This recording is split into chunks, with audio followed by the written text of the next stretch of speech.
고1 거 한번 빠르게 한번 훑어보겠습니다. 사실 많은 내용이 나올 것 같진 않아요. 자, 일단은 뭐 1번은 당연히 뭐 다항식의 연산, 이거 뭐 그냥 계산력 테스트죠. 뭐 덧셈 뺄셈 할 수 있냐, 그 정도인 거고, 뭐 집합의 관계성 뭐 의미 크게 없고요. 3번 근각예수의 관계 잘 해줘라, 이런 느낌이고, 연립부등식도 무난무난한 거 크게 의미 없죠. 다 5번도 그냥 도형의 이동 의미 없고요. 6번 합성함수인데 여기에서 하나 정도 포인트, 이제 G 합성 G, 요걸 토대로 G를 직접 구해내는 형태가 아니라 요거를 그냥 통으로 여기 똑같이 넣어달라는 거죠. 여기서 요구하는 바는 F.G를 먼저 해라가 아니라 F.G.GA, 요거를 이제 합성시켜서 F 안에 집어 넣어달라, 요 의미를 해석하는 거, 요 정도만 챙겨가시면 될 것 같아요. 7번은 뭐 내분점 외분점 공식 아니하니까 크게 문제 없고요. 그 다음에 8번은 그냥 잡고 해야 될 것 같아요. 조금 귀찮은데 그냥 해보시면 될 것 같습니다. 그냥 제 복소수 하나 잡고 쭉 밀고 가시면 될 것 같아요. 그 다음에 9번은 요것도 그냥 순수 계산 문제, 의미 없고요. 점과 점 사이 거리. 10번은 이제 요거를 치환하고 이제 인수분해 각을 봐도 되고요. 그냥 여기에서 요거 3x 4x 제곱 따로 봐서 이거 사이즈 맞춰야겠다라는 느낌 들어가고 한 번에 인수분해 처리하셔도 되고요. 어쨌든 이걸 전개해서 하면 안 되고 인수분해로 한 번에 좀 봐주는 거, 요거를 좀 연습해야 된다는 거, 그렇게 좀 봐주시면 될 것 같습니다. 10번은 그래서 인수분해에 대한 어떤 그 각을 좀 볼 수 있냐,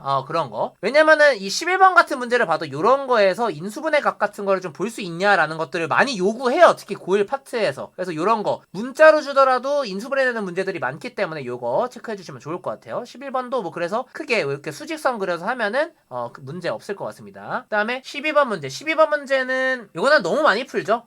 도형의 이동 문제에서 두 선분의 합의 해속각 구하는 거. 이거를 대칭 이동을 왜 하냐? 왜냐면은 대칭 이동했을 때 요 두 삼각형이 합동이니까 사실상 요 두 변의 길이의 합이나 요거랑 요거의 길이의 합이 동일하기 때문에 요 둘의 길이의 합이 최소가 되는 거는 당연히 이게 일직선으로 연결될 때 그때다 라는 걸 기반으로 문제 풀이 들어가는 거고요. 네, 여기 문제에서 어쨌든 이 직선을 구해놨을 때 y는 x에 대해서 대칭 이동시킨 직선이 요걸 지난다고 했는데, 이거를 뭐 어쩔 수 없이 직접 y는 x 대칭 시켜서 구해도 되고요. 근데 이거를 다시 y는 x 대칭을 역으로 시켜서 그럼 원래 함수가 a, 9를 지나겠구나 라고 해석을 해도 나쁘지 않을 것 같습니다. 그래서 요 정도 해석으로만 좀 처리해 주시면 좋을 것 같아요. 자, 13번 앞에서도 말씀드렸던 문자를 끼는 형태의 인수분해가 지속적으로 나올 확률이 크다. 그래서 요거 인수분해 각 보는 거는 항상 좀 빨딱 서 있어야 돼요. 감각이. 이렇게 요 정도로 해놓고 그 다음에 자연스럽게 필요 충분 조건 해석하는 거. 근데 저 같은 경우에는 항상 기준을 P가 Q이기 위한, 세모가 네모이기 위한 했을 때 세모를 왼쪽, 네모를 오른쪽에 한 다음에 오른쪽으로 가면은 충분, 왼쪽으로 가면 필요 조건 해놓고 그 다음에 이렇게 집합 해석하기 때문에 여러분도 안 헷갈리려면은 그냥 기준점 고정해놓고 화살표 방향성적으로 해석하면 좀 더 실수 줄일 수 있을 것 같아요. 14번은 간단한 상황인데 중심을 뚫고 지나가는 어떤 직선이 있고 이 직선과 원이 만나는 두 점을 지나는 선분, 이걸 기준으로 만들 수 있는 최대 넓이 값인 삼각형, 그거는 당연히 여기서 수선의 발을 내렸을 때 반지름 길이가 그대로 들어갈 수 있는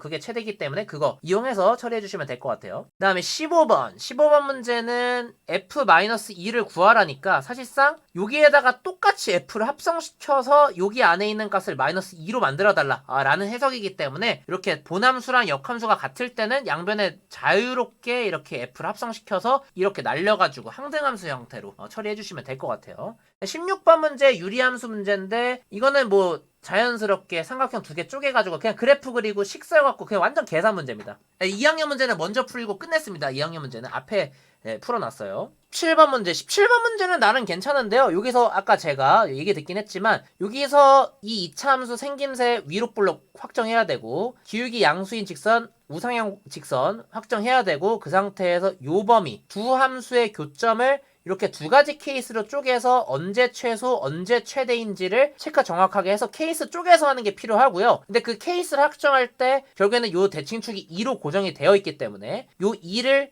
요 함수에 대입했을 때 여기가 2,7이거든요. 근데 문제에서 최대값이 10이라고 했기 때문에 요 상황에 맞아 떨어질 수밖에 없다는 거, 그렇게 해서 이 모양으로 한 번에 확정해서 쭉 진행해 주시면 될 것 같습니다. 그 다음에 18번 문제. 이 18번 문제를 가장 학생들이 좀 많이 어려워할 텐데요. 항등식과 나머지 정리. 여기서 항등식의 개념을 굉장히 많이 깨우쳐야 되는데 여기서 얘를 1차로 나눴고 얘를 2차로 나눴어요. 동일한 식을 1차, 2차로 나눴는데 나머지가 동일하답니다. 그러면 거기서 차수가 상수항만 남아야 된다는 거고, 그럼 요 뒤에 있는 것도 1차, 2차가 다 날라가서 상수항만 남는 형태. 이렇게 처리해서 차수에 대한 추론, 차수에 대한 추론이 기본적으로 들어가기 때문에 여기서 난이도가 올라갈 거고요. 그 다음에 실제 gx가 3차 다항식, fx가 2차 다항식이어서 둘의 합이 3차식이기 때문에 요 목 또한 둘이 상등식을 이룬다는 전제하에 확정을 지어줘야 됩니다. 식 형태로. 그래서 아마 여기서 차수 이 추론에서 말렸을 확률 크고요. 그 다음에 이거 목식 부족한데 이렇게 해서 어리버리 하다가 날렸을 확률 굉장히 크다는 거. 그래서 나머지 정리, 항등식 개념 들어갔을 때 특히 차수가 완벽히 결정되어 있을 때는 식을 완성하는 형태 문제들이 많아요. 그래서 이렇게 대놓고 이렇게 대입하는 형태 문제들이 생길 수 있다는 거, 그렇게 쭉 한번 처리해 주시면 될 것 같습니다. 18번 문제 맛있어요.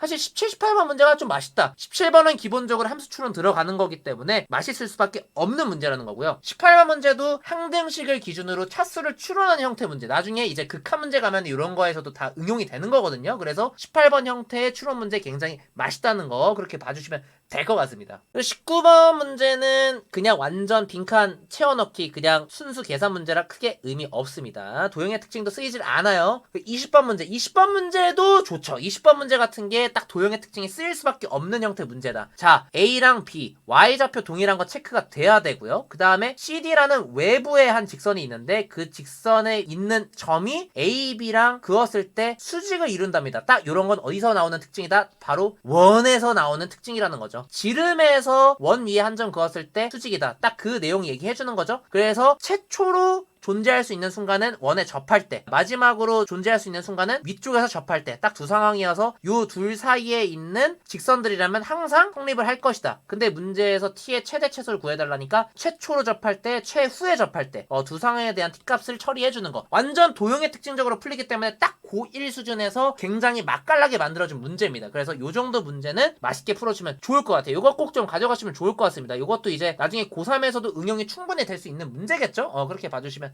될 것 같습니다. 21번은 사실 진짜 고1이니까 나올 수 있는 형태의 문제고, 전형적인 집합에다 어거지로 끼워 맞춰서 발레 찾고 문제에서 요구되는 상황 맞춰 내주고 요런 형태. 단지 디귿에서 최대랑 최소가 나오는 상황에 대해서만 좀 체크를 해주시면 될 것 같은데, 최대가 나올 수 있는 순간, 개수의 곱에 최대가 나올 수 있다는 건 각각의 개수가 최대가 나올 수 있는 순간을 찾아달라는 거기 때문에 교집합이 최대한 많아야 되는 상황을 얘기해주고 있는 거고요. 그 다음에 모든 개수의 곱이 최소값이 나온다는 상황은 어떤 상황이다? 교집합이 최대한 없고 집합에서 최대한 없어야 되기 때문에 전체 집합의 개수가 5개일지언정 이 5개의 집합의 원소를 다 사용하지 않아도 상관이 없다라는 거, 그거 정도만 체크해 주시면 될 것 같고, 어쨌든 고1 학생들 이후에도 이런 문제들은 항상 나올 거예요. 어거지로 껴넣고 맞추고 발레 찾아주고 이런 문제들 나올 거기 때문에 이런 문제는 한번 꼭 고1 수준에서는 연습 삼아 꼭 풀어보는 거 추천 좀 드리겠습니다. 22번은 그냥 암산으로도 처리되는 그냥 완전 제곱식골 처리해달라는 문제고요. 23번 그냥 대입해달라는 거. 제발 이런 거 할 때 x-2에 qxr 이런 거 하지마. 좀 의미를 좀 체크해주세요. 내가 이제 옛날에 가해했던 학생도 자꾸 이걸 나머지 정리로 쓰는 거예요. 이 의미를 잘 생각하면 결국에는 x에 2를 넣었을 때 나오는 이 다항식의 값, 그거 자체가 나눈 나머지가 된다라는 이 필연적인 관계에 대해서 좀 제발 이해를 해서 좀 넘어가 주시면 좋을 것 같습니다. 제발. 24번은 여기서 그냥 인수분해를 봐줘서 요거를 다이렉트로 이용해주면 좀 더 심플하게 나오는 거고요. 근데 그걸 못 봐도 크게 상관은 없습니다. 그래서 뭐 크게 의미는 있지 않다는 거. 그리고 25번 문제는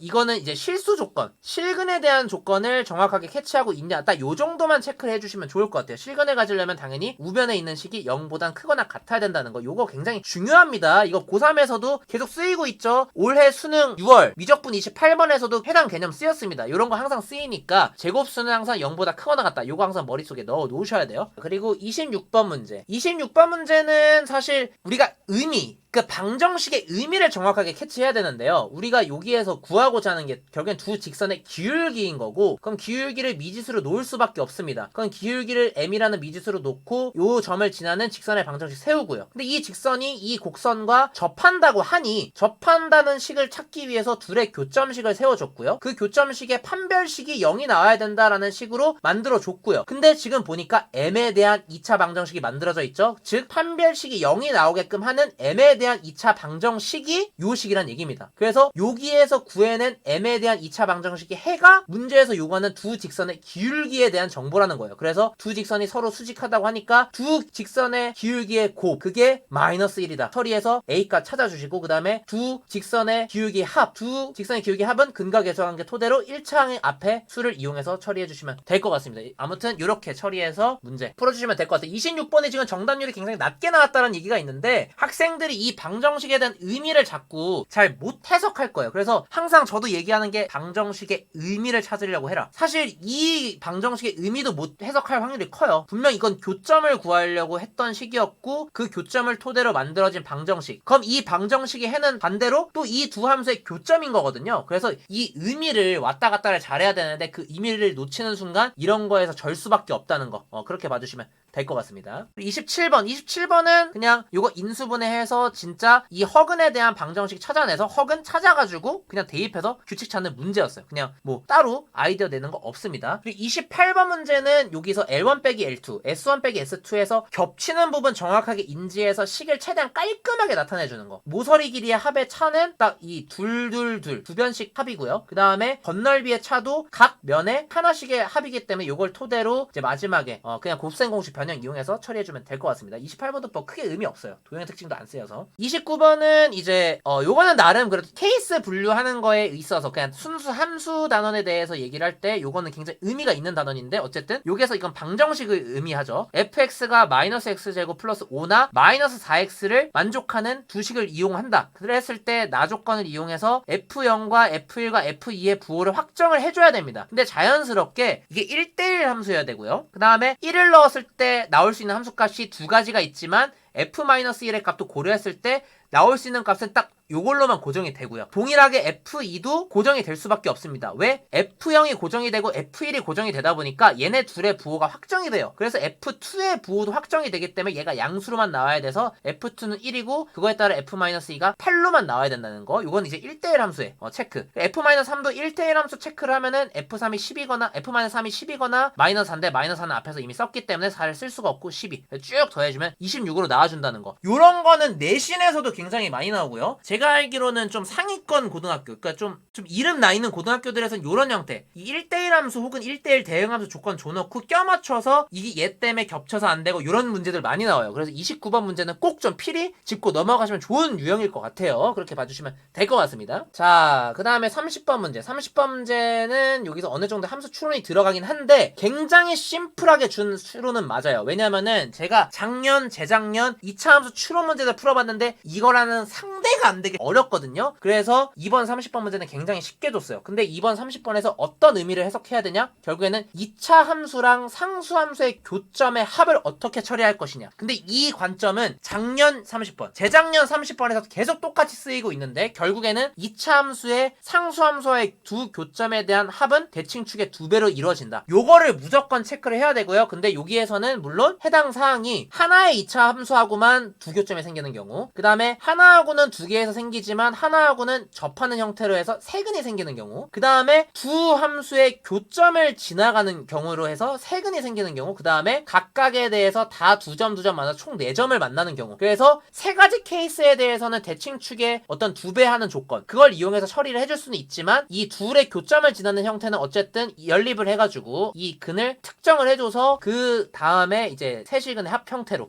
이용을 해주시면 될 것 같아요. 그렇게 해서 요거는 마지막에 M값 깔끔하게 나와주니까 30번 문제 토대로 제발 2차 함수의 대칭성을 좀 제발 쓰려고 해주시면 좋을 것 같아요. 이거는 고 1, 2, 3 불문 제발 2차 함수의 두근의 합은 대칭축의 2배다 라는 요 특성을 좀 잘 활용하자. 요렇게만 봐주시면 될 것 같습니다. 그래서 고1 시험은 굉장히 이전에 작년, 재작년 그런 30번 킬러 문제 있던 거 생각하면은 비교도 안 되게 좀 쉽게 나온 편인 것 같아요. 그래서 아마 요 정도면은 제 생각엔 80 후반대 나오지 않을까 싶어요. 딱 틀릴만한 게 딱 3개 정도밖에 없는 것 같아요. 20번, 21번, 30번 문제. 그래서 제가 생각했을 때는 이상적인 1등급 컷은 88이 맞다. 고1은 이상적인 건 88. 근데 좀 더 떨어지면 84에서 86까지도 떨어질 수 있다 정도인 것 같아요. 이전에 나왔던 11월 모의고사에 비해서는 킬러 자체 난이도는 좀 뚝 떨어진 느낌을 좀 줘서 시간적으로는 좀 여유가 상당히 있었을 시험이라고 좀 생각은 듭니다. 오히려 고2는 시간은 좀 부족했을 시험일 확률이 굉장히 크다고 생각을 해요. 아무튼 그래서 고1 거는 요렇게 좀 마치도록 하겠습니다.